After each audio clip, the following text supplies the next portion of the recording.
বাংলাদেশি হিসাবে আমরা অত্যন্ত মর্মাহত।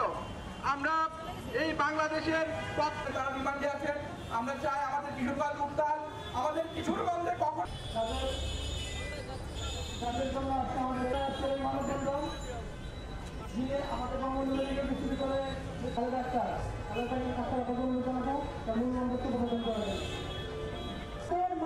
আপনার মা এবং আপনি আমাদেরকে যে সম্মান দিয়ে যদি আমরা আজকে সুষ্ঠু বিচার না পাই তাহলে আমরা ধন্যবাদ তাদেরকে জনি জনস্তভ আরিফ হোসেন।